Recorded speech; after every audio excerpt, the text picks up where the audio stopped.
বাংলাদেশ পুনর্গঠনে আমরা আমাদেরকে নিয়োজিত করব। জুলাই যোদ্ধাদের উদ্যোগে নবগঠিত রাজনৈতিক দল জাতীয় নাগরিক পার্টি এনসিপির মুখ্য সমন্বয়কের পদ থেকে অব্যাহতি চেয়ে পদত্যাগপত্র জমা দিয়েছেন নাসির উদ্দিন পাটোয়ারী।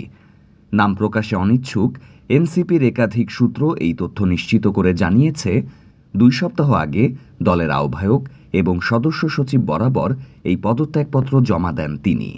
তবে দল এখনও তার পদত্যাগপত্র আনুষ্ঠানিকভাবে গ্রহণ করেনি। তবে গত 2 সপ্তাহ ধরে দলীয় কার্যক্রম থেকে নিজেকে অনেকটাই গুটিয়ে নিয়েছেন নাসির উদ্দিন পাটোয়ারী।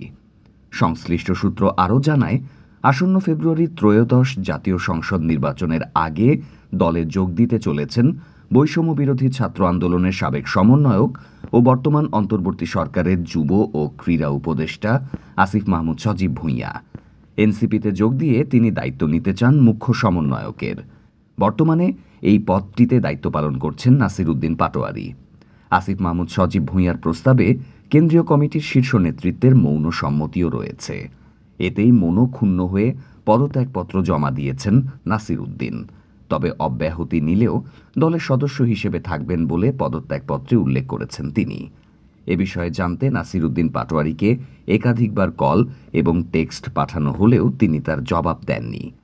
তবে নাম প্রকাশে অনিচ্ছুক দলের কেন্দ্রীয় কমিটির এক যুগ্ম সদস্য সচিব বলেন, দল তার পদত্যাগপত্র পেয়েছে, এখনও কোনো চূড়ান্ত সিদ্ধান্ত হয়নি, বিষয়টি বিবেচনাধীন রয়েছে বলেও জানান তারা।